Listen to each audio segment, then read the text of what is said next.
there. Welcome into Fantasy Baseball today on Tuesday, March 17th. Happy St. Patty's Day to all listeners. No, I didn't wear green. Wait, hold on. I got to change this. Got the green light on in the background. Here we go. My water bottle's kind of green. I mean, teal is a kind of green, right? Yeah.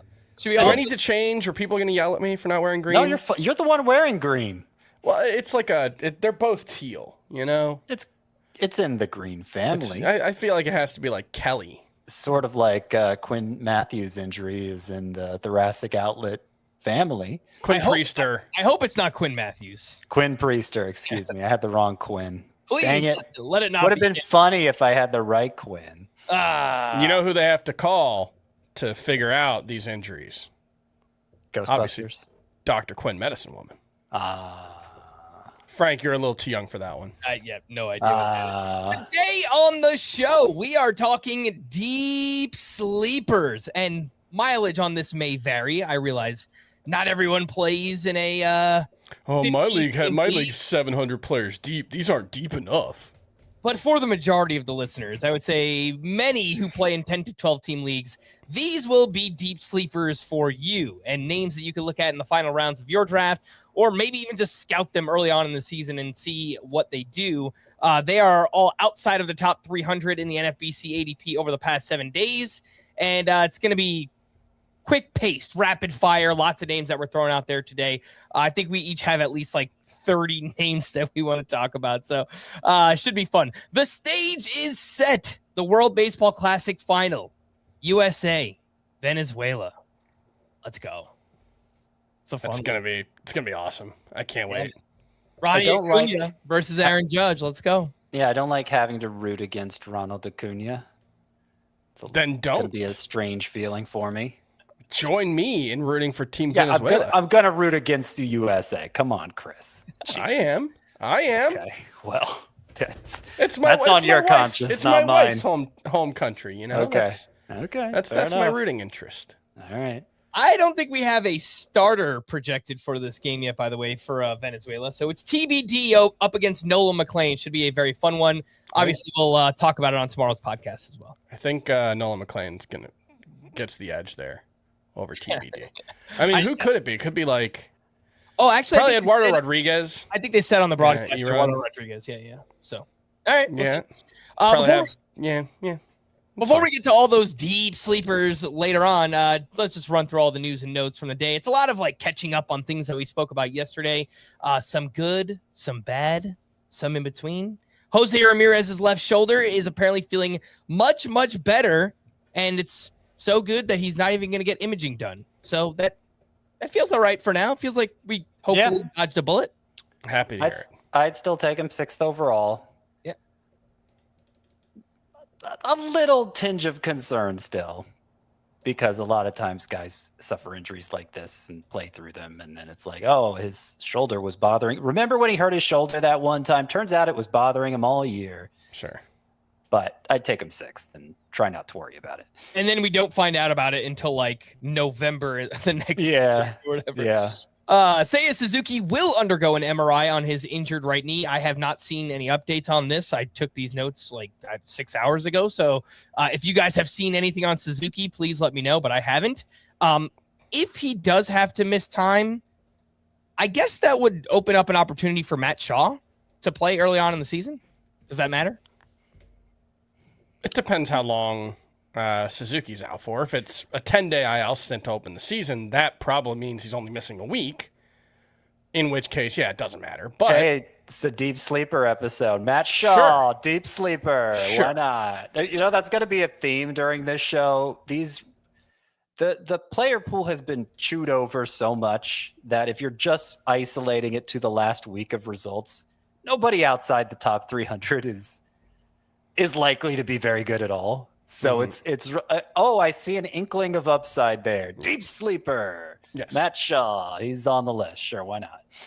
All right, moving on. We have Zach Neto, who hit off a tee and took live batting practice on Monday. He's dealing with that left hand injury. He said he could return to the lineup as soon as Tuesday. So more good news. Seems like hopefully we dodged a bullet there with Zach Neto. C. Trent Rosecrans of The Athletic projected that Rhett Lauder and Brandon Williamson will be in the Reds rotation over Chase Burns. Ooh. That's just one beat writer's opinion. Obviously, he follows the team writer, very though. closely. He's But a good beat writer. this Beat is Trent. a real possibility. I lowered Chase Burns to SP 41 earlier today. I don't even know if that's low enough, but I think I had him inside of my top 25, and that needed to change. So, Yeah, I mean, it's like we talked about yesterday. Just the vibes have just been a little off with Chase Burns this spring, and it might end up being nothing. I want to make clear that I still think he's a tremendously talented pitcher, but the vibes have been a little off. If it would be shocking if he didn't make the team, I don't know if it would be terribly surprising. Given, Well, I mean, I've been worried about it for a couple weeks now. yeah, And I think I've voiced those concerns on this podcast. mm-hmm. I mean, just putting, rubber meets the road here. Why would you rank Chase Burns? I guess we don't know for sure. It's just one guy reporting it, as you say, Frank. But I trust him. I know him personally. I know C. Trent Rosecrans, and I think he's probably right. Like, if assuming he is right, why would you rank Chase Burns ahead of Carlos Rodon, for instance? I mean, when they were healthy, if we're probably ranking Rodon ahead. You can stash Rodon in an IL spot for a late April return. I would guess Burns probably wouldn't be up before then. So that's probably how far I'd be lowering Chase Burns in my rankings. Yeah, it's kind of a hedge for now, just because we don't know for sure that Chase Burns won't be on the opening day roster. So it's kind of a in-between situation right now. So kind of trying to guard against that a little bit. But yeah, if we find out he's not in the opening day rotation, then probably drops outside of the top 50 starting pitchers. Still has immense upside. We just don't know when we're going to see that in the rotation. Zach Wheeler. I do want to point out, I wasn't really expecting a whole lot more than about 140 or 150 innings out of Chase Burns anyway. So it's entirely possible that this ends up kind of being like what we've talked about with Trey Savage, where, yeah, you have to move him down, but if the worst case scenario is his innings are limited early on in the season, or he's just not that useful early on in the season, that's not bad.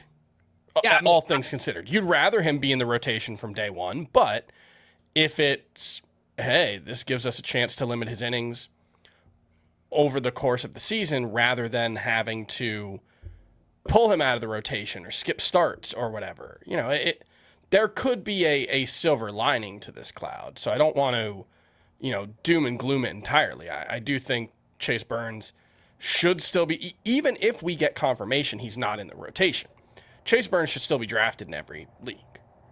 And he would become the top minor leaguer to stash. I suppose maybe Connor Griffin would be ahead of him if Griffin didn't make the team.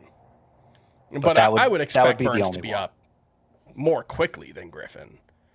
Because there's really no service time issue with Chase Burns, because the clock already started last year. They'd have to leave him down for well over half the season to gain any kind of edge here. So it's really just... But it's just a couple weeks to get an extra year of team control for anyone. For Griffin. Yeah. But Burns, that clock's already started. Yeah, but a couple weeks. So, I mean, if you're but with Burns, that wouldn't matter, because his...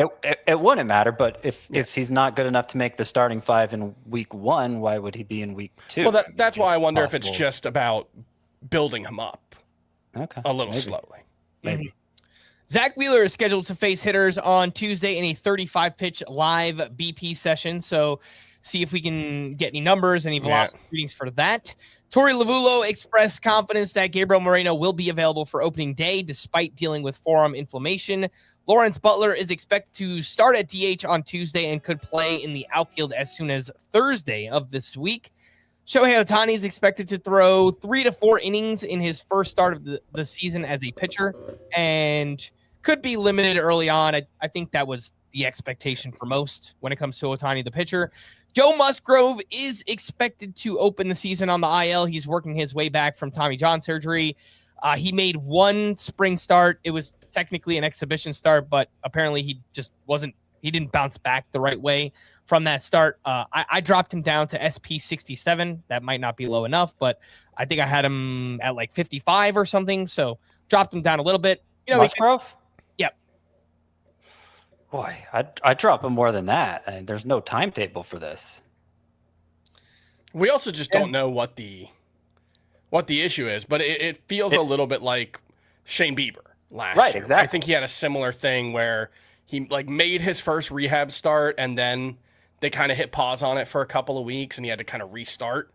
So I think there's a decent chance we're talking about Musgrove similar to Blake Snell, where it's just we're probably 6 weeks out right now at the best case scenario. Once he starts, we're 6 weeks out. Yeah. Once he starts ramping up again. So I connected it to Shane Bieber in my mind too. Oh, this is related to elbow ligament stuff. And they're being vague about it. They're not offering a clear timetable. And since that came out about Bieber, I mean, he's been radioactive in drafts. So I think Musgrove is, I don't know. I feel like I'm just trying to be consistent here, both in the case of Chase Burns and Joe Musgrove. Like, I understand we've talked up these guys all preseason and we're invested in them to some degree now at this point. And so we don't want it to be, we don't want to back away from that. And I'm not saying we should, but like, if we're just being consistent, the guys who had similar things happen but weeks ago, they might actually be in a slightly better spot than the guys who are having this stuff happen to them right now. If any case, they need to be treated as being on equal. If nothing else, they need to be treated as being on equal footing. Well, then let's see. Where do I have Shane Bieber in the rankings? Because I dropped him down quite a bit. I have him at SP 84. So maybe I should have Joe Musgrove at SP 85. I have Musgrove at 74. I have Bieber at, let's see, I think it's about 80. Why am I not saying 92? Okay. So there's a pretty big gap there, but I think a big part of it for me with Bieber is I just have very little faith in his ability to stay healthy once he is able to get on the mound. And for me, it's because he came back from Tommy John surgery. It was a very fitful recovery, as we talked about earlier.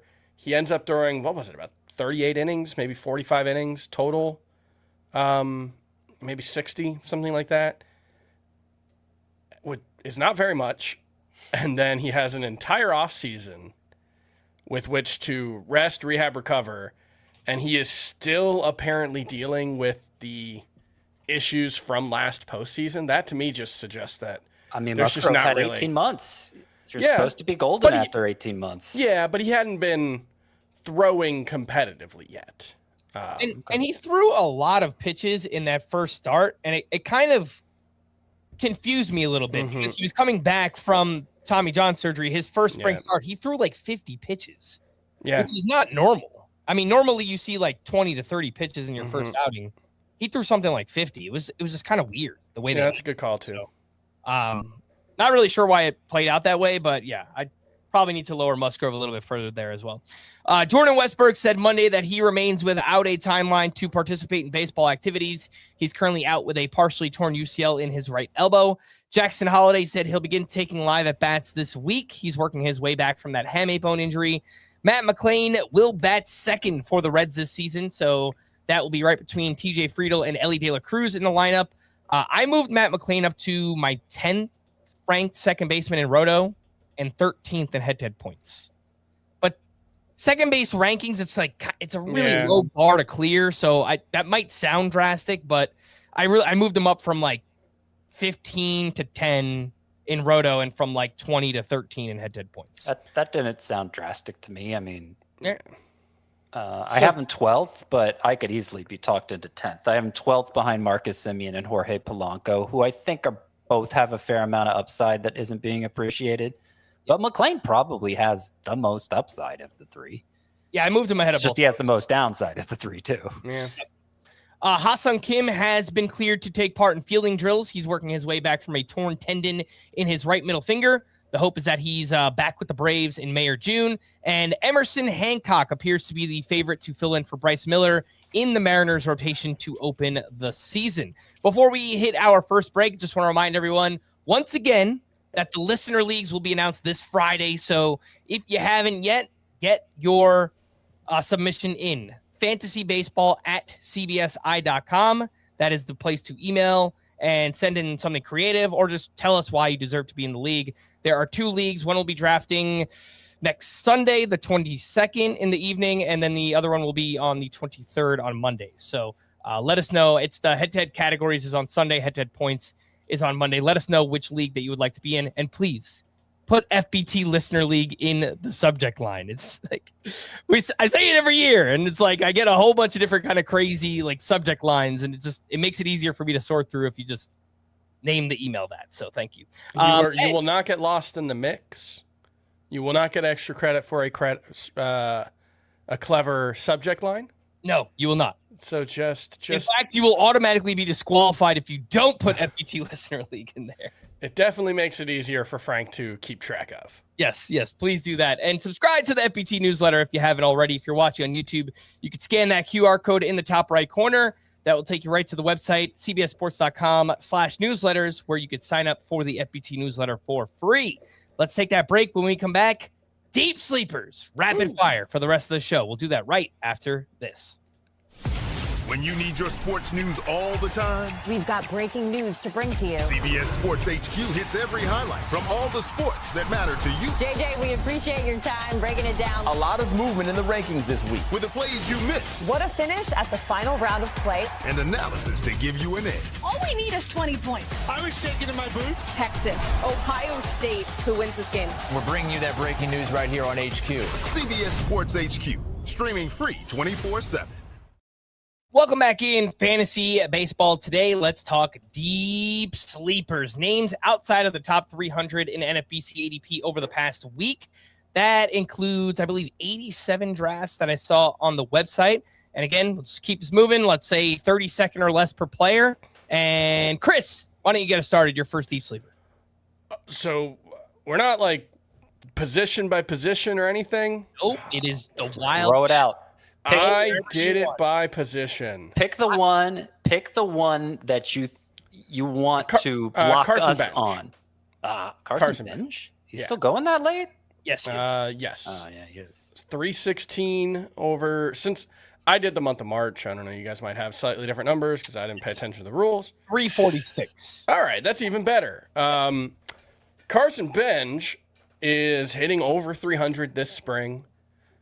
He is, by all accounts, doing the things he needs to make the team. I don't necessarily know if that's enough to make the team for sure, but he's not striking out.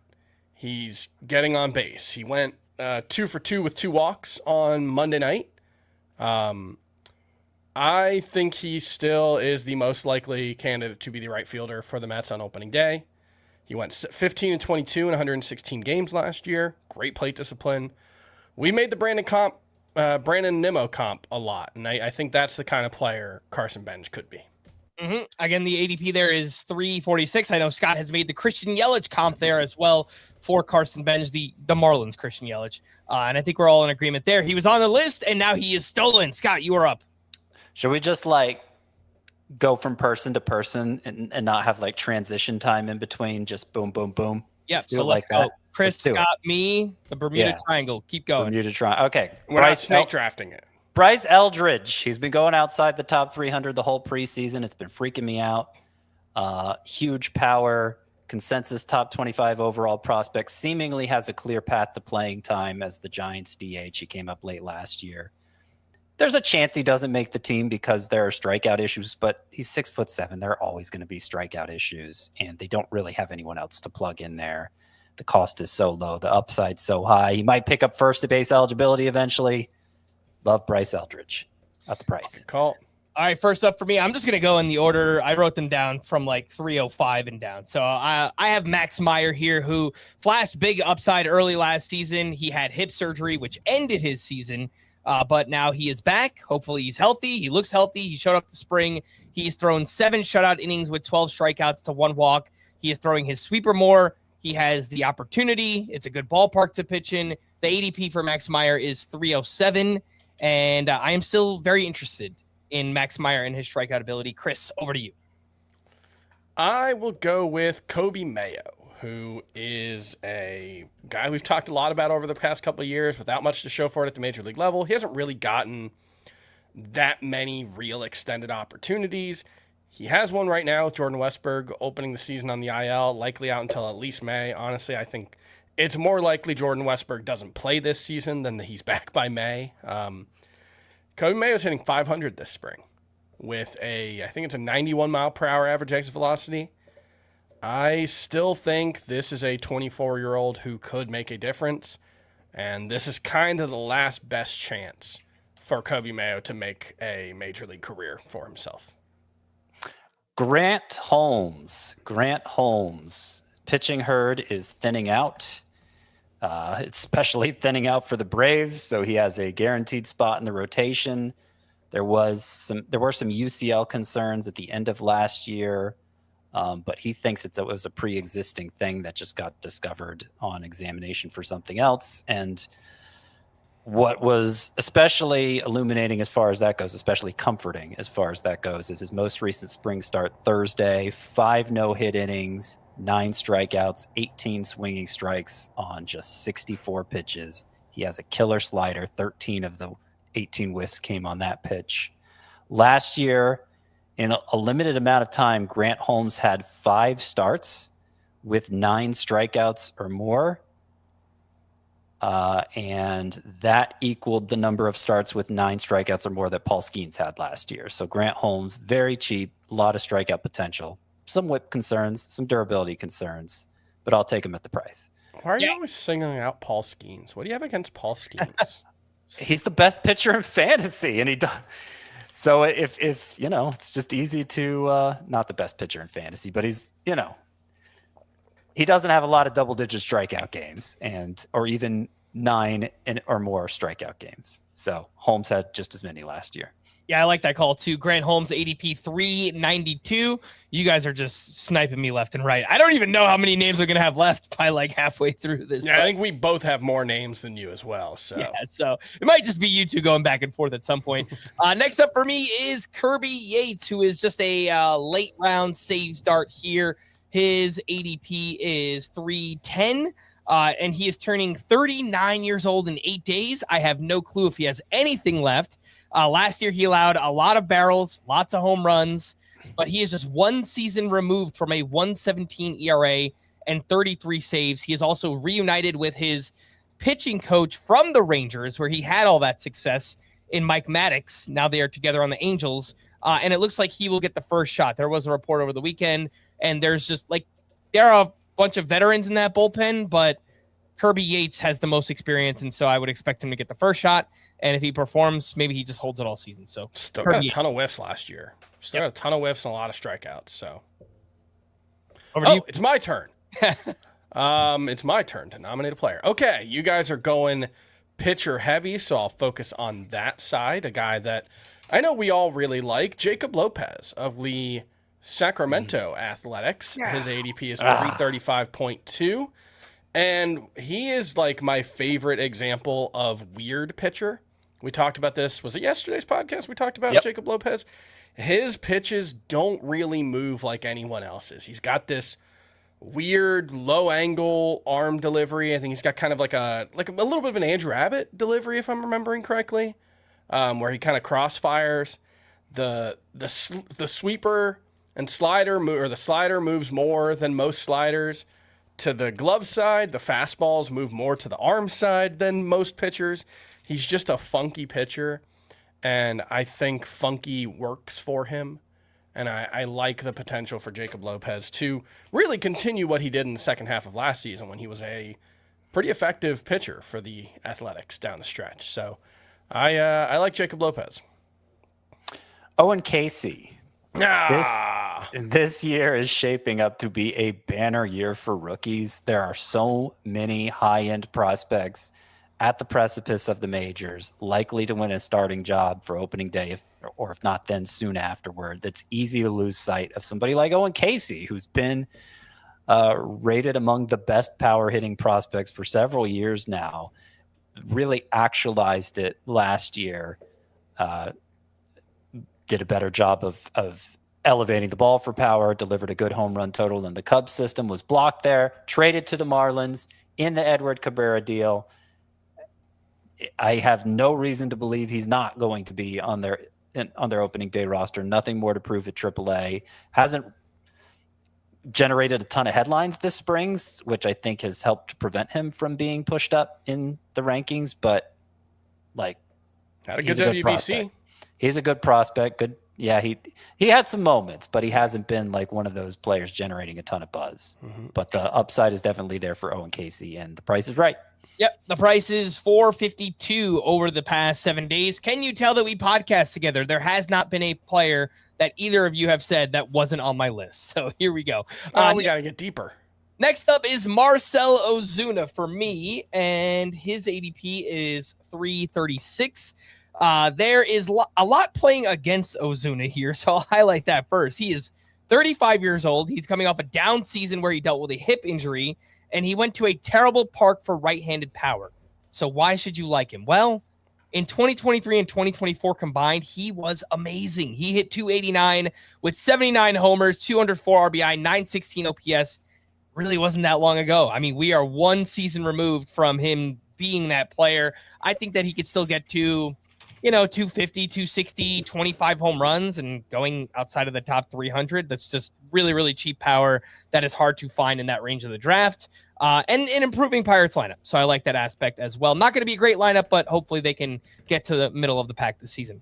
Over to you, Chris. I will go with Kyle Harrison, a pitcher I've never really liked all that much in the past, especially like in 2024 when he first came up. He was throwing this four-seamer that sat at 92 miles per hour, and he was throwing it like 70% of the time. It's like, okay, this isn't going to work.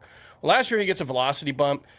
He pitches a little better maybe, but overall still very much a project. But he's added this kick change this spring. I think it's way too early to know what kind of impact that's going to have on him, but now he's sitting like 95, 96 with the four-seamer. And the slurve/curveball has always looked good. And so if the kick change can give him just another weapon that hitters have to worry about, that could fit with his profile, I think there are a lot of things to like about Kyle Harrison. He put up huge strikeout numbers in the minors. I am writing a late-round category specialist piece for tomorrow's newsletter, and Kyle Harrison is one of my strikeout picks. So I think there's a lot of strikeout upside here with Kyle Harrison. Although I just forgot about a name that I should have said instead. I'm sorry. No. Hopefully one of you guys don't say it in the next two picks. Well, let's see. Probably not. I don't think you guys have been onto this guy, but I'm going to go ahead and go there. Cole Young. Okay, yeah. He's on the list. Cole Young is the Mariners' opening day second baseman. They were leaning that way from the start. He got a chance there last year. It didn't go well. He hit very poorly, but he has been a top prospect basically since the time he was drafted and has always stood out for his just hitterish qualities. But he seemed overwhelmed in the majors last year. He added a lot of muscle this offseason, did some strength training, also tweaked his swing. He has more of a coil to the swing now and seems to be impacting the ball a lot better this spring. Average exit velocity is like 96 miles per hour. He's already homered as many times this spring as he did in nearly 300 plate appearances in the majors last year, 4 times.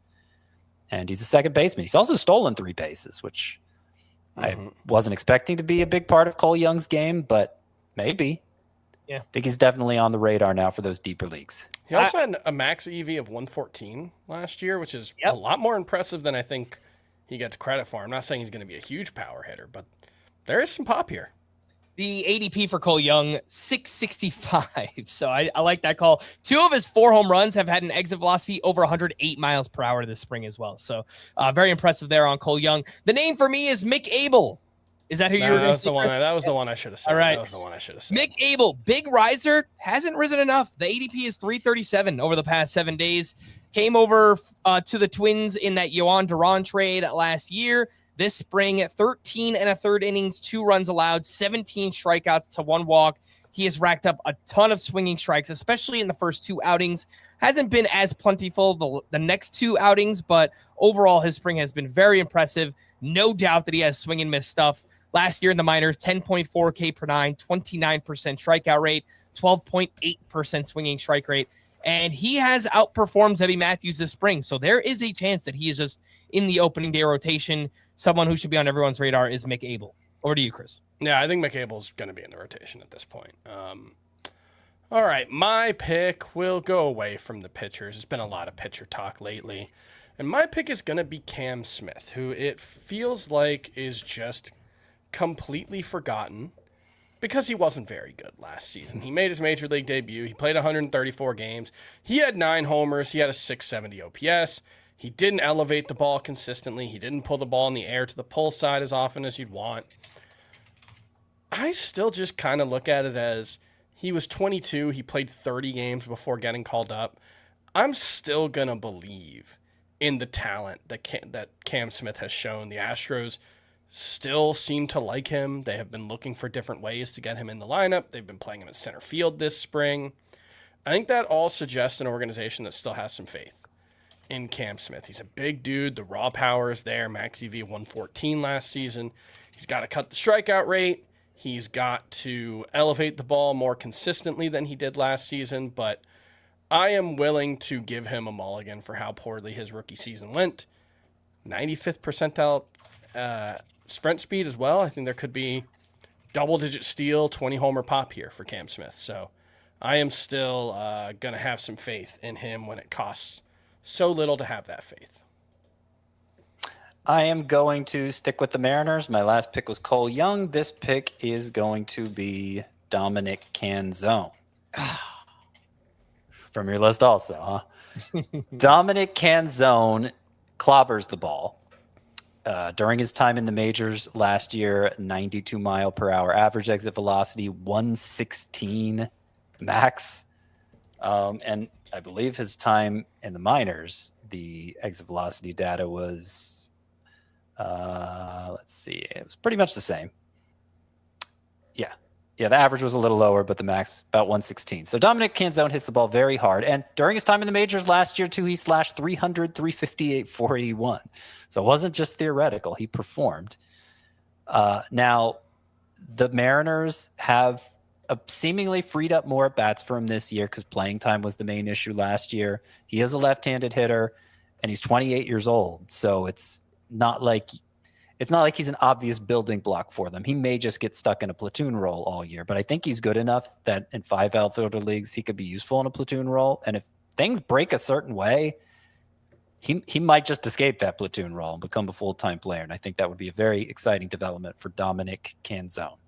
I agree. His ADP over the past 7 days is 413. Again, that is Dominic Canzone. Next up, I am going to talk about Tyler Mahle, who has an ADP of 338. 16 starts last year, 2.18 ERA, 113 whip, not many strikeouts. The underlying numbers did not buy it at all. But the good news is he is a fly ball pitcher who will make his home starts in San Francisco. And he has also had an impressive spring so far, 10 shutout innings, 13 strikeouts to 7 walks, too many walks. Dealt with a lot of injuries too, but I just really like the setup here, pitching in San Francisco. And I think he'll be kind of a high floor option and someone that you could stream in the right matchups. Totally fine with him in like a 15-teamer or NL only, something like that. So Tyler Mahle for me, and Chris, over to you. It might be too early for a hold your nose pick, but I'm just going to do it. They're all kind of hold your nose picks. Yeah, but this is a guy I really just don't actually believe in, but okay, go for it. Luisangel Acuña. He is trending toward being the opening day center fielder for the Chicago White Sox. I think that's kind of a fun lineup. I don't know if they'll be good, but I think they'll be feisty.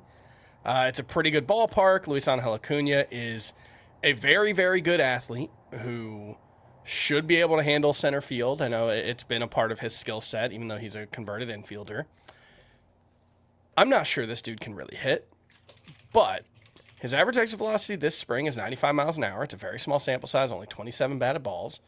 He's made enough contact. You know, the contact rate in the majors has been right around 19%. He just hasn't impacted the ball hard. When he does, he tends to hit it on the ground.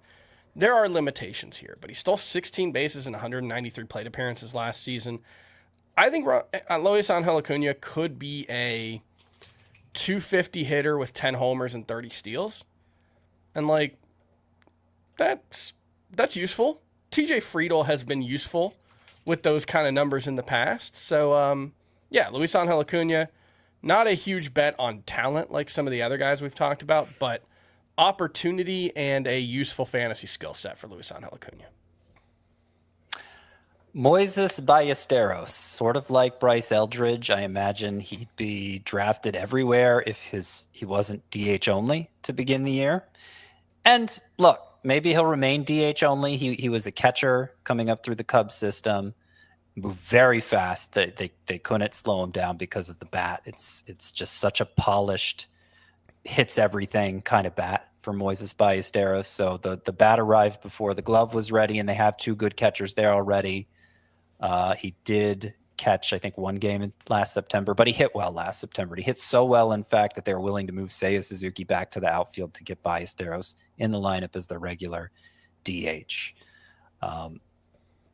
It's the contact that stands out most, but with high exit velocity. So if he can learn to launch it a little better, I think there is an all-around good hitter here in Moises Ballesteros. We've made comps for him. We've tried making comps for him before. Alejandro Kirk has been thrown out there. Pablo Sandoval has been thrown out there. Both of those comps, I think, focus mainly on the rotund build of Moises Ballesteros and maybe aren't being totally fair to him in that way. Because I'm going to throw another comp at you. Victor Martinez. I think Ballesteros, in an upside case, has a chance to be a Victor Martinez type performer for fantasy. That was a guy who regularly hit 300 with 20 to 25 home runs. The ADP for Ballesteros is 506. And next up for me is another late round dart throw for saves, and that is Clayton Beeter, who has an ADP of 345. He is on the Washington Nationals, and I don't even know who else would be an option for saves here. I guess maybe Cole Henry. He's a former top prospect in their organization. He has not developed into a starter like they hoped. But Clayton Beeter, he does get lots of whiffs. He also walks a ton. His slider is disgusting. It had a 49% whiff rate in the majors last year. Overall, he had a 14.4% swinging strike rate. So lots of whiffs, lots of walks. I think he probably gets the first save opportunity for the Nationals this season. They're also probably going to be really bad, but maybe he's someone that can get like 20 saves very late in your drafts. Let's take a quick break. When we return, go right back over to Chris. We'll do that right after this. This is why we do this every March. Major slam! It is a basketball party. It's March! Expect the unexpected! Welcome back in Fantasy Baseball. Today we're talking deep sleepers. And Chris, you are up. Well, if we're going to spend as much time this spring dumping on Carlos Estevez and his 90-mile-an-hour fastball, we got to make some room for the guys who might replace him. So I'm going to double up here. This is kind of cheating, but Matt Strahm and Lucas Erceg should both be on your late-round radars in any league where saves matter, because I think they're both potentially better pitchers than Carlos Estevez. I actually think in Matt Strahm's case, I feel very strongly that Matt Strahm's the best pitcher in the Royals bullpen. It's just, do they want to go with a lefty as their full-time closer? But Matt Strahm, like, his numbers over the past 3 seasons are outrageously good. 2.71 ERA, 10.88 strikeouts per 9, really good control. I think if it was just, hey, who's our best reliever is our closer, I think Matt Strahm's the closer, and it might not take long for Carlos Estevez to lose that job, given that his velocity this spring has been down 5 miles an hour. If it's not Matt Strahm, it would probably be Lucas Erceg, who was really good 2 years ago when they traded for him from the A's. Last season, the ERA was very good, but the strikeouts disappeared.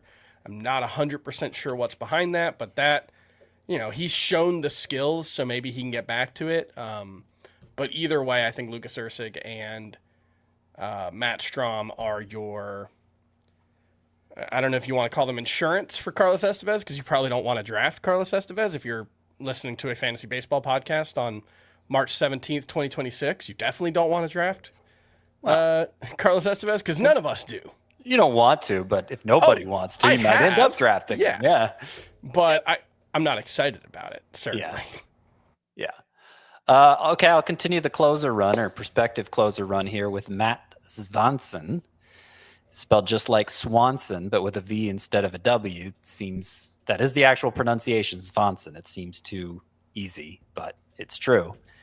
Now, I think the go-to response for who's going to be Cardinals closer is Riley O'Brien, but Riley O'Brien doesn't qualify for this exercise. He's being drafted inside the top 300. So I'm going with Svanson instead, who might actually be better.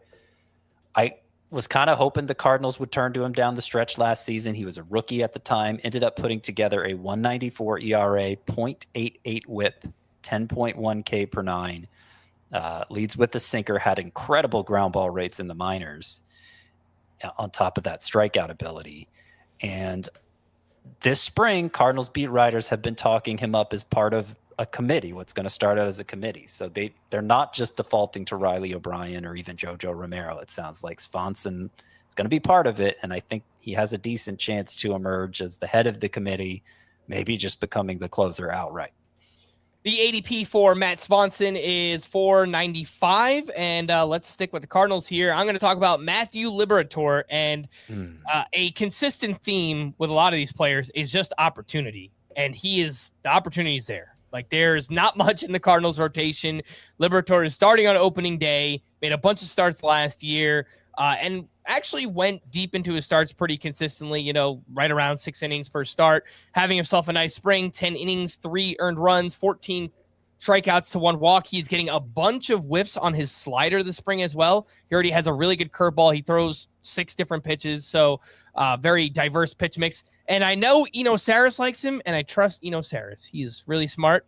He's really good with pitchers. And so let's go. Matthew Liberatore. Chris, over to you.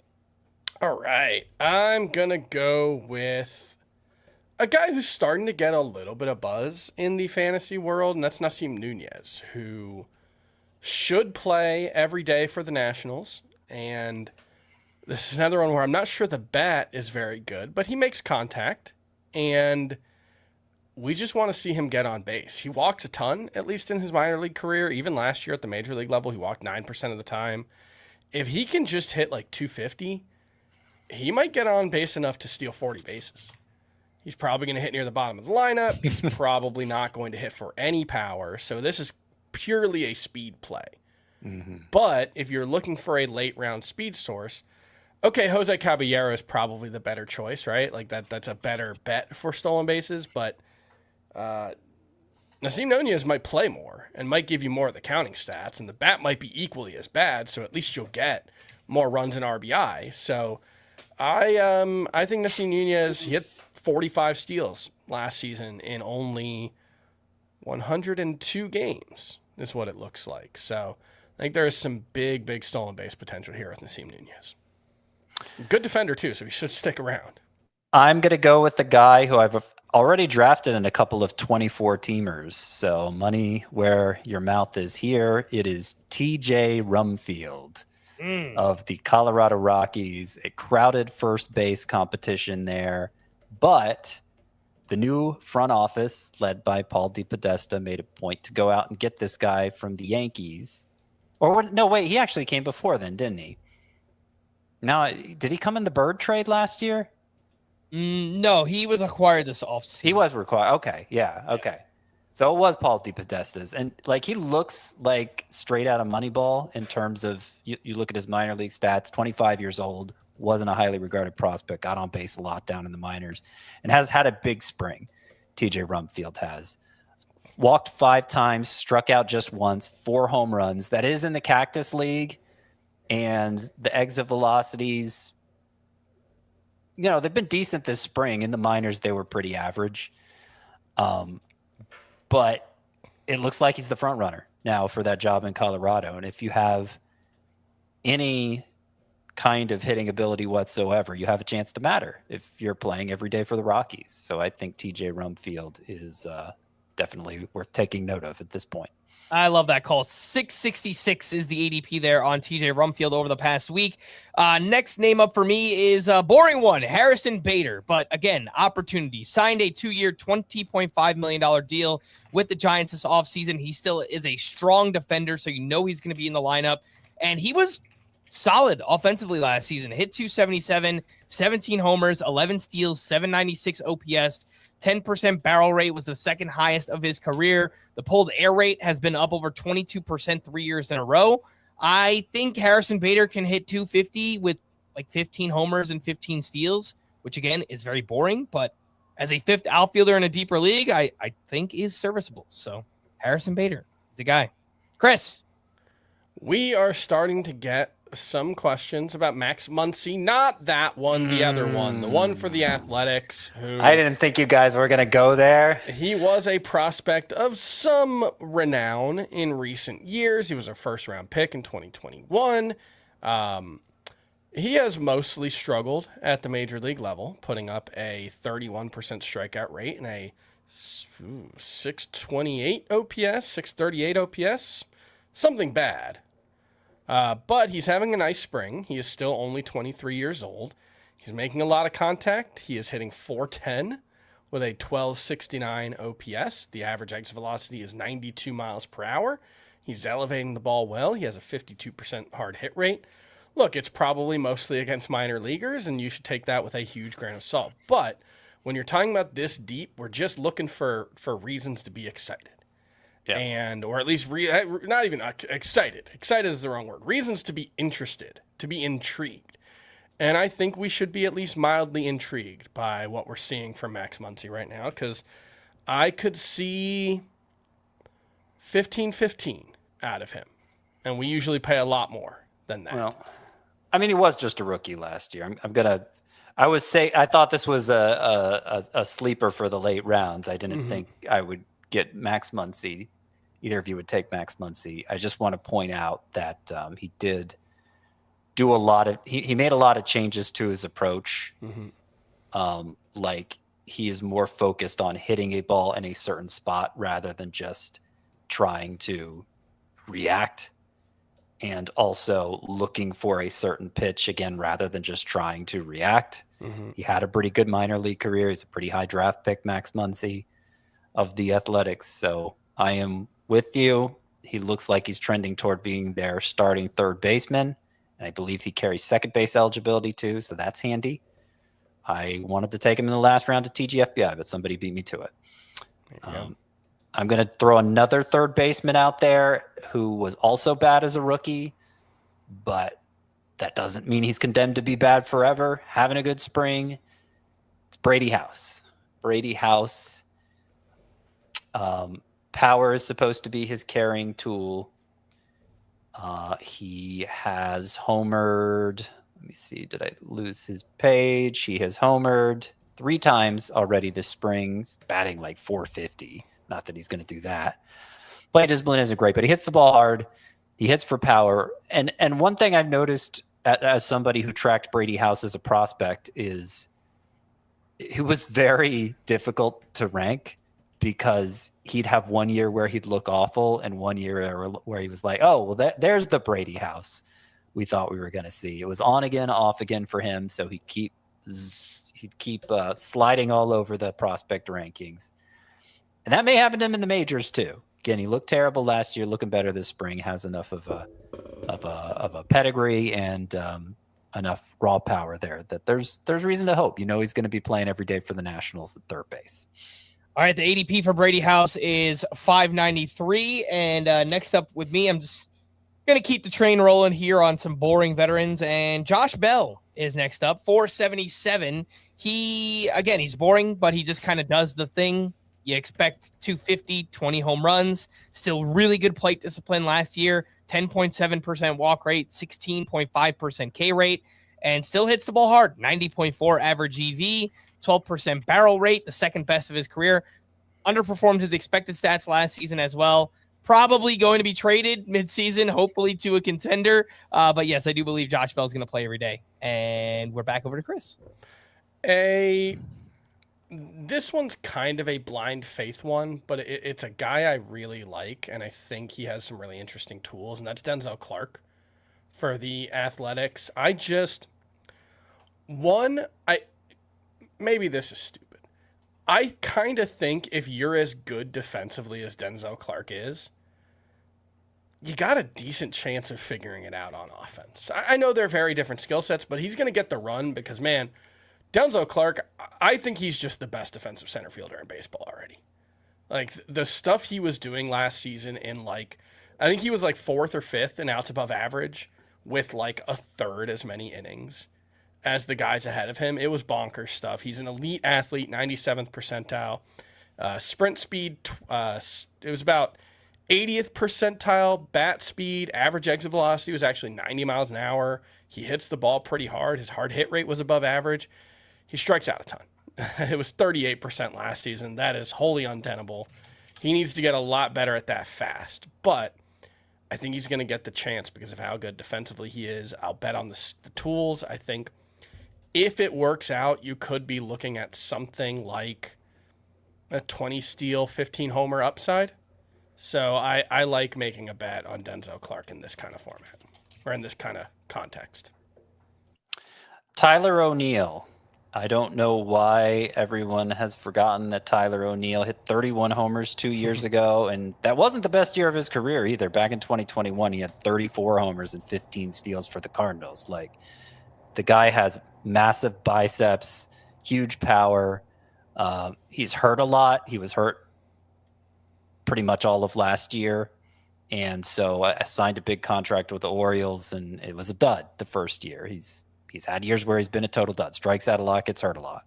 But when he's healthy, he hits for a lot of power. He's had a killer spring.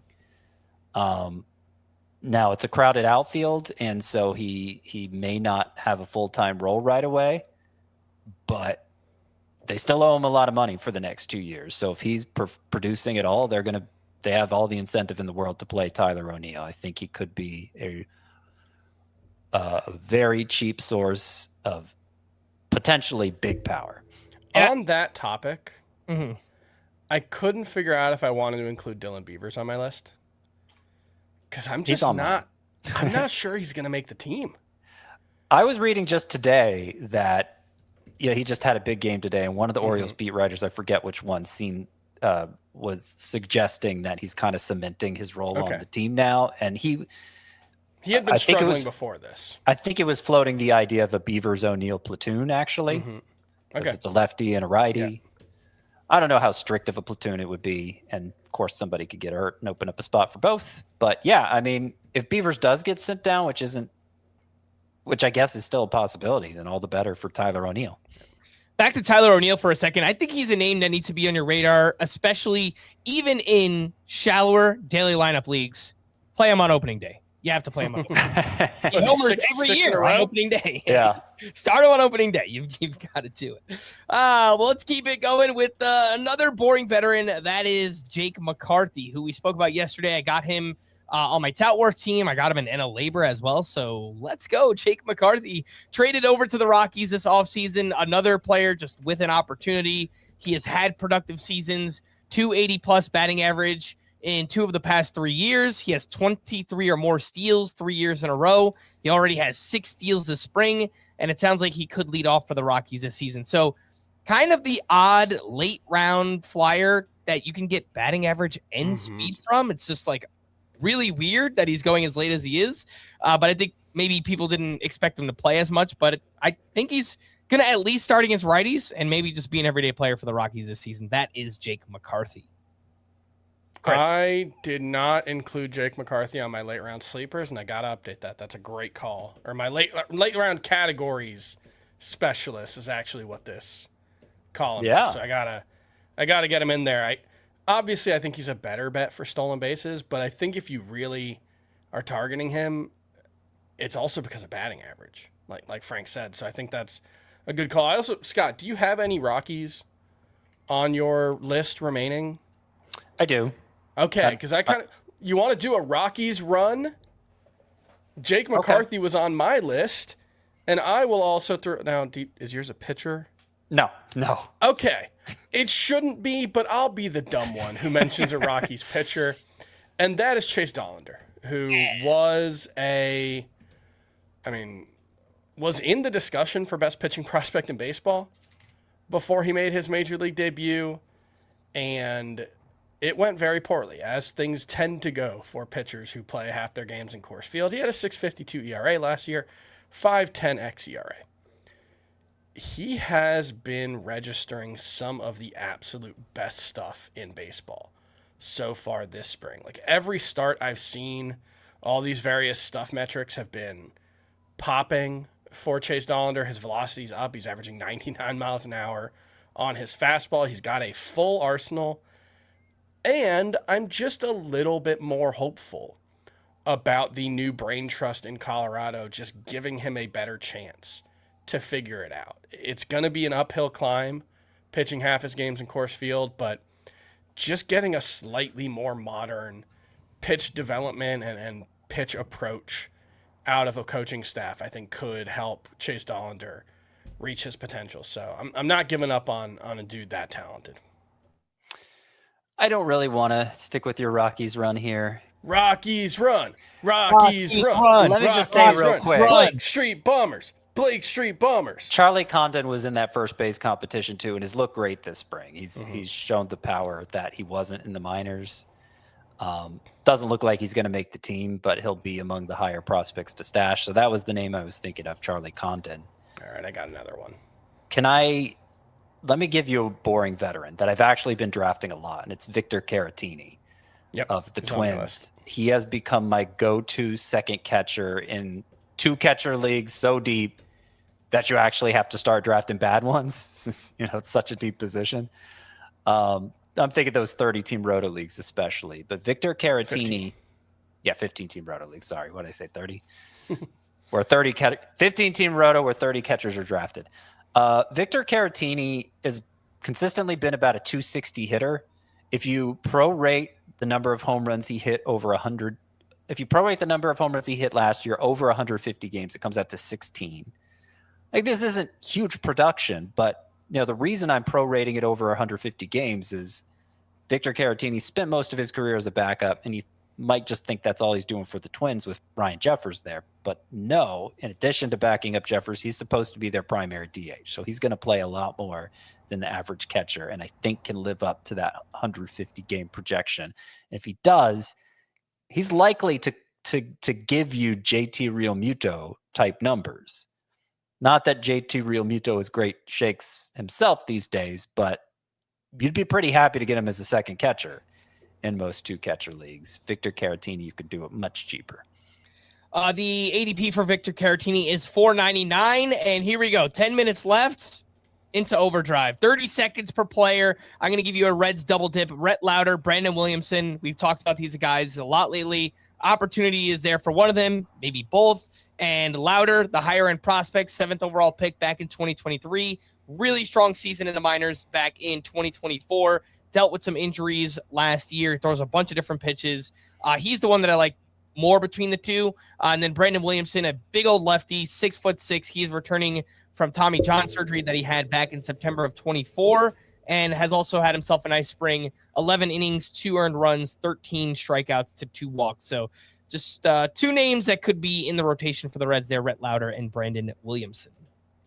Victor Robles. I think he is being treated as if 2024 was definitely a fluke. And look, he hit 307 that year. This is a 247 career hitter who hit 245 last season. So I think the skepticism is reasonable, but it is worth remembering that he played in 10 games last season before suffering what was, I believe, a fractured shoulder. Frankly, I'm not even sure how you fracture your shoulder. He did it by diving into the stands and getting caught in the net. And when he came back, he was playing pretty regularly, but obviously wasn't hitting well. That seems reasonable coming off a shoulder injury. He makes a lot of contact, and the quality of that contact in 2024 was a little better than I think you might think. I think there's some batting average upside here. There's definitely stolen base upside, though. He has 36 steals in 109 games since joining the Mariners. I think Robles is going to play pretty much every day, and I can see a 40 steal season here. So I'm willing to bet on Victor Robles as a very cheap source of steals. I'm going to do the double dip thing too. I'm going to double dip a couple of the athletics here. One is who it has been reported to be the front runner for saves in the committee, which is Hogan Harris, a left-hander. And so that might hinder his chances of becoming the closer outright. But he did get the most saves after they traded away Mason Miller at the deadline last year. He got 4 of them, had a 1.16 ERA in those 2 months without Mason Miller. So Hogan Harris looks like the front runner there. A lot of weak contact, more than missed bats, but still, they seem to like him. And then the other is Luis Severino, who was his 2 World Baseball Classic starts and his spring start before leaving for the World Baseball Classic. All of his pitches have been up 1.5 to 2.5 miles per hour. I'm emphasizing that spring start because it wasn't just the adrenaline of pitching in that tournament. He is throwing harder, a lot harder on everything. And I don't know what to make of it. Every time he pitches, all the reporting is really just relating to the drama of the World Baseball Classic. They're not getting into, what are you doing differently? So I haven't gotten an explanation for it, but it's been consistent for Luis Severino. And obviously he used to be a good pitcher. So I think it's worth noting. I think yesterday's start in the World Baseball Classic was the hardest fastball velocity he's ever recorded in a start, or it was the highest since 2017, one of those. So, yeah, that was pretty bonkers. Jesus Sanchez, I will not quit you. I never can, and I never will. He was actually performing quite well last year with the Marlins. He got traded to the Astros and just tanked. He was awful with them. And it might say something that the Astros need outfielders, and they still traded him away this offseason. But he's always had great bat speed. He hits the ball hard. He has started to run more the past couple of years. And I just like the idea of getting hitters onto the Blue Jays where they can work with that coaching staff that did such a great job getting so much out of their hitters last season. So, again, his skill set, making contact and hitting the ball really hard, I think that's one that bodes well with that Blue Jays coaching staff. And so Jesus Sanchez maybe could be like a 2015 guy this season going very late. And Chris, back over to you. I will make a homer pick, and that is Braxton Garrett of your Miami Marlins, our Miami Marlins, really, America's team. And he was a pretty good pitcher before Tommy John surgery. Throughout 2023, he was clearly hurt. 2022, 2021, it was, or maybe it was 2022, 2023, whatever it was, the 2 good years. He had an ERA between 3.59 and 3.68. He wasn't getting a ton of strikeouts. It was right around 1 per inning, but good control, good results on balls in play. This spring, his first back from Tommy John surgery, he's throwing about 1.5 miles, maybe 1.5 miles per hour harder than he did. The Marlins were talking about, you were good when you were just a command and control guy. We think you can be great with the better stuff that you're showing. There will be some rough patches. Tommy John surgery, guys don't always come back immediately and pitch well, but I think there is some upside with Braxton Garrett. I'll do another double dip. Royals hitters here. I want to call him Isaac Collins got a chance to play regularly for the Brewers last July and August. Hit 295, reached base at a 383 clip over those 2 months. Stole some bases, popped a few homers, and then they kind of faded him in September, stopped playing him. The Royals like what they saw, though. They went out and got Isaac Collins. He's going to be a regular part of their lineup. I'm treating him as a TJ Friedl type. Friedl tends to go, 100 plus picks earlier. And so in those deep leagues, if I miss out on him, I like taking Isaac Collins. OBP, again, some power, like a little bit of power, and then a decent amount of speed. And then the other one is Jonathan India. I don't want to forget about Jonathan India. Jonathan India was terrible in his first year with the Royals, but if you look at the underlying data, it was basically the same as it always was. They moved in the fences there. The last time the park layout was as it is now, early 2000s, it actually played as a pretty good hitter's park, pretty good park for power. So I think there's a chance. Obviously, the Royals are sticking with him. I think there's a chance Jonathan India and his triple eligibility can get back to performing like he did with the Reds. I muted myself. You are muted, sir. All right, Scott, I have an Atlanta Brave, and his name is Mike Yastrzemski. Another one just with the opportunity, boring, but signed a 2-year, $23 million deal this offseason. Cheap exposure to that lineup. I know we've said it once. We've said it a million times. I believe the Braves lineup is going to bounce back. If they can stay healthy, I think they're going to be a really good offensive team. Mike Yastrzemski will play almost every day, maybe not against lefties, but, again, he's getting paid, so I think he's going to play. He'll hit his 240, 18 to 20 home runs, and actually quietly slashed his strikeout rate from 26% to 19% last season. So perhaps that batting average could move up a little bit. Not that I'm expecting it, but interesting note there on the strikeout rate. Chris, back to you. Let's go with Harry Ford, Washington Nationals catcher, who has been a top prospect for a while and has put up really interesting minor league numbers, 20 plus stolen bases multiple times. He only had, I think, 8 last season. I want to say he was dealing with an injury, though, and the athleticism should still be a big part of his game. He makes a decent amount of contact. This type of profile scares me a little bit just because Bo Naylor just had a very similar profile and it didn't work out, as you can see by Bo Naylor's numbers. He's been pretty bad. Maybe I'm falling for it again with Harry Ford because I was big on Bo Naylor as a breakout, but I do think Keibert Ruiz is not a big roadblock, even with the money that they have still to pay him. And if Harry Ford, either this spring or sometime this summer, shows enough to just take that job from Keibert Ruiz, I don't think anything can stop him. So I'm pretty excited about Harry Ford in that number 2 catcher discussion. I'm worried he doesn't make the team because of all the time he missed in the World Baseball Classic, but he's kind of dropped behind Victor Caratini for me as the go-to second catcher in those deeper leagues, but more upside for sure. Harry Ford has. All right, going to throw another double dip at you. Couple Braves pitchers. The Braves are going to need pitching at some point. They've already lost a bunch, and they're relying on several guys who missed significant time last year.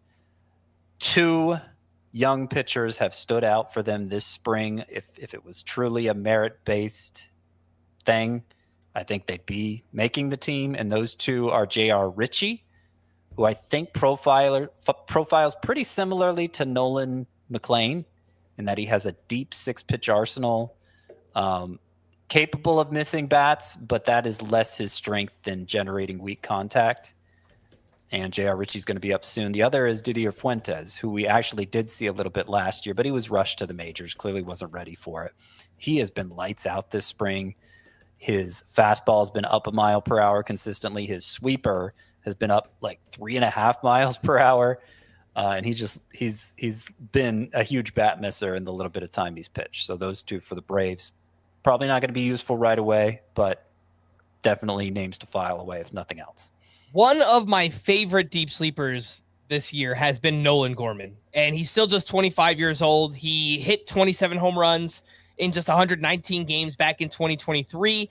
I still think that player is somewhere. This was a top prospect with legit light tower power. The strikeouts are a problem. They always will be. The batting average will be low as a result. He puts the ball in the air a lot and lots of strikeouts, but I think it's someone who can hit 30 home runs, who has second and third base eligibility, or is going to gain that. So he's going to be middle and corner as well. He's looked solid this spring. He's already hit 3 homers, a 976 OPS and 32 at bats. And another one who just has the opportunity, expected to be the everyday third baseman for the St. Louis Cardinals. Cheap power late, that is Nolan Gorman. I'm going to double up here on Connolly Early and Peyton Tully, neither of whom is going to make the Red Sox rotation as things currently stand, although I don't like that's not a guarantee. I haven't really seen a ton of talk about it, but like Patrick Sandoval is not going to be ready, right? And Johan Oviedo, has Johan Oviedo been good this spring? I don't think he has. He does. Okay, he has been good. 9 ERA with a lot of strikeouts. There's been a lot of optimism for Oviedo. Yeah. Okay. Perhaps unrealistically, but there has been. Yeah, Johan Oviedo very much feels like just a guy to me. Like, I think he can be a league average pitcher, and that's valuable. I think Brian Bayo is a league average pitcher, and that's valuable. But Connolly Early and Peyton Tolley both have upside to be more than that.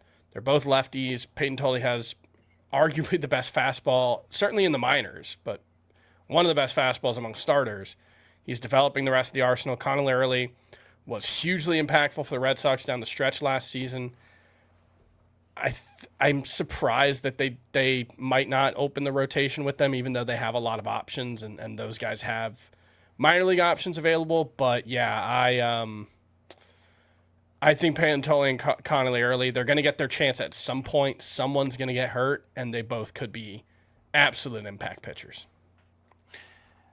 This is kind of along the lines of Jonathan India. I may actually like him more than Jonathan India if you're looking for a triple eligible player on the cheap. Josh Smith. Well, shoot, he's going to be quadruple eligible soon because he's projected to be the Rangers' everyday second baseman. He already comes in with first base, third base, and shortstop. So all four of the infield positions soon enough for Josh Smith. I talked about this on yesterday's show, but it's even more fitting for this one. Already up to 6 home runs this spring.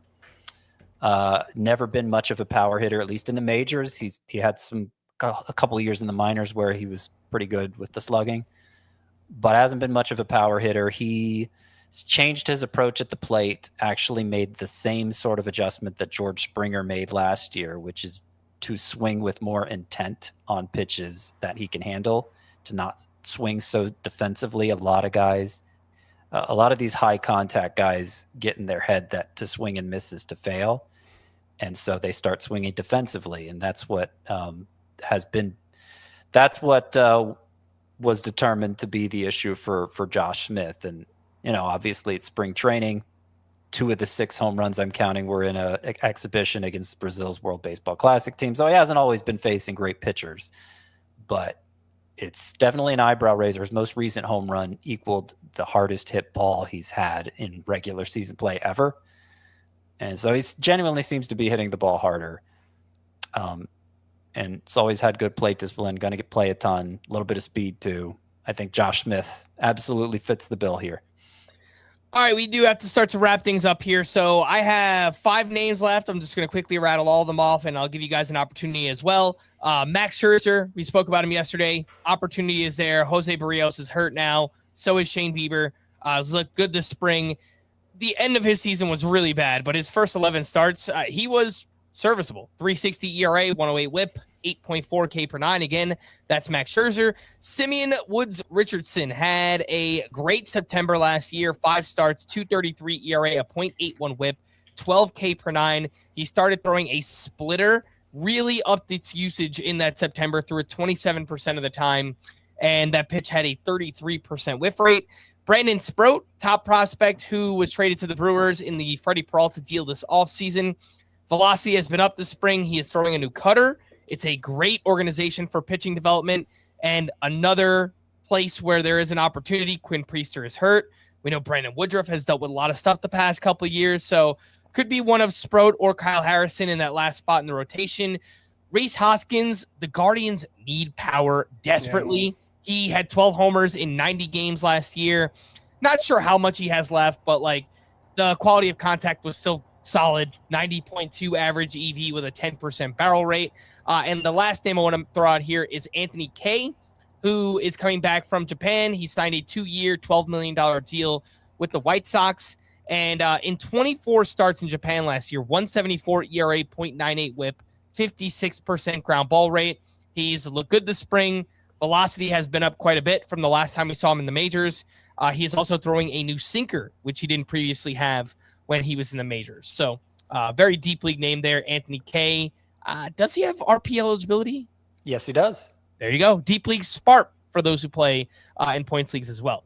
Chris, I'll let you throw a few names out there before we wrap up. Okay, some shortstop prospects. Aiden Miller for the Phillies, Jet Williams for the Brewers. They're not going to be on the opening day roster, so these aren't really stashes. They're more guys to know, but if anything happens to Bryson Stott or Alec Boehm, I think Aiden Miller's going to get the call, or Trey Turner, frankly. So the 3 options he could play. Jet Williams, he's played a little outfield. He's played shortstop. I think there could be options for him in Milwaukee as well. Carson Williams is a name to keep in mind. He had a very, very poor first taste of the majors last year, struck out a ton. Strikeouts are always going to be an issue for him, but he's got this lift and pull swing. There's real power here. There's some athleticism. I think you could see some best case scenarios for Carson Williams where he looks like Willy Adames. Poor batting average, but a lot of power and a little bit of speed.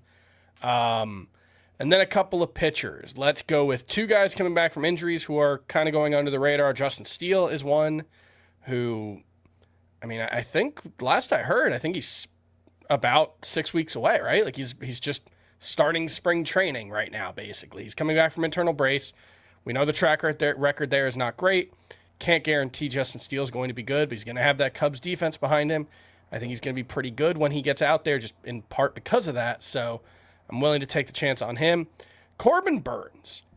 He made his first bullpen, threw off a mound for the first time since having Tommy John surgery. He's probably more June, July timetable, but he hit 91 miles an hour in his very first bullpen session. Very first time throwing off a mound post Tommy John surgery. That feels really impressive. That feels like there's a lot of room to grow. Corbin Burns was obviously someone we were drafting as an ace last year and the year before, so I think Corbin Burns is a name to know. And then Quinn Matthews for the Cardinals is a lefty who was one of the top pitching prospects in baseball entering last season, had a really bad year where he dealt with a shoulder injury most of the season. His velocity's been up this spring. He's looked good from what I've seen, and I still remain pretty bullish on Quinn Matthews for the Cardinals. Okay. I am going to go with Ben Brown of the Cubs, who doesn't appear to have a rotation spot, but he has a new sinker that he learned from working out with Clay Holmes this offseason. That's a good guy to learn a sinker from. And we've seen a lot of these guys with big fastballs but limited arsenals take a leap once they start mixing in a sinker. That's a very trendy thing to do. So he could matter later on. So could Tyler Wells, who came back from injury last year and I think validated himself as a whip fiend. He walks nobody and gives up a lot of fly balls that they turn into home runs sometimes, but not a lot of hits in play. So the whip is always excellent for Tyler Wells, and he'll eventually, at some point this year, be part of the Orioles rotation once somebody fails or gets hurt. I also want to mention Kyle Karros here, son of Eric Karros, if you remember him. Kyle Karros is projected to be the starter at third base for the Rockies. He's had a big spring, always hit for average in the minors, showing enough exit velocity that there could be more power. I think he's homered 3 times this spring, but always had high line drive rates in the minors. And like an all fields approach, there may be a little more there for Kyle Karros. Who else? He said he wants to be the best third baseman in baseball the other day. So, hey, aim high. His mouth to God's ears. All right, Colt Emerson. Let's mention him because J.P. Crawford's had a hard time staying on the field this spring. I don't know if he's going to be ready for opening day. I don't know what they're going to do at shortstop. Colt Emerson was floated at the start of spring as someone who could win a job like Kevin McGonigal, like Connor Griffin. He was in that conversation. I think it kind of died down once they got Brendan Donovan, but Colt Emerson reached AAA last year and performed well there, so he could be up sooner than later if J.P. Crawford struggles or remains banged up. Ha-Sung Kim, I think, is a good IL stash along the lines of shortstop help. There's 15 homer, 30 steal upside there with some good on-base skills. And he'll be back in mid-May. Shortstops can be hard to find off the waiver wire in deeper leagues, so wouldn't it be bad to stash him ahead of time? This is wishful thinking, I think, because his velocity's been down this spring. But Reynaldo Lopez has been performing well this spring, and last we saw him, he had a sub-2 ERA. He's holding down a spot in the Braves rotation. It's worth a flyer in a deep enough league. I'm not going to quit on Joe Boyle. His stuff is electric. Just needs to throw enough strikes. The Rays are maybe the best organization about getting guys who struggle to throw strikes. I think they just say, hey, your stuff's good enough, just throw it down the middle. And that works out a lot of times. Hopefully they can work that magic on Joe Boyle. I think he's either the next man up, either he or Ian Seymour is the next man up. Hey, Ian Seymour could work for this exercise too, but I'm more excited about Joe Boyle. And let me just double check, make sure there isn't anyone else I want to mention here. How about Lourdes Gurriel as an IL stash in a 5 outfielder league? He should be back from knee surgery in mid-April or so. A little bit of cheap power there. And if he doesn't work out or Jordan Lawler doesn't work out, don't forget about Ryan Waldschmidt, who got sent down pretty early in spring, but was looking great before then, hitting some balls very hard. Tremendous plate discipline for Ryan Waldschmidt. Going to want to keep him in mind. He had, I believe, 2 more batted balls today that were over 109 miles per hour. Yeah, 109.8 and 110.4. I mean, he was playing with the big club today. Yeah, sometimes like they get reassigned to minor camp, but they stick around and they just continue to play. And 2 batted balls over 109 miles per hour today. So, one guy I want to mention, he technically qualifies for this. He's well known to everybody, but Jason Dominguez has had a huge spring, and Trent Grisham has had a horrible spring. And it may only be a matter of time before the Yankees pull a switcheroo there. So he hasn't been sent down yet, right? It's He expected, but he hasn't been. Like, I know Spencer Jones got sent down, and so did George Lombard. So they're making those cuts. That's not to say Jason Dominguez. All indications are he will be sent down at some point. But I don't think it's a guarantee necessarily. all right, we are going to wrap there for Scott and Chris. I am Frank. Thanks as always for tuning in to Fantasy Baseball today. Please make sure to follow and leave a 5-star rating on Apple or Spotify. And we will be back again tomorrow. Bye-bye.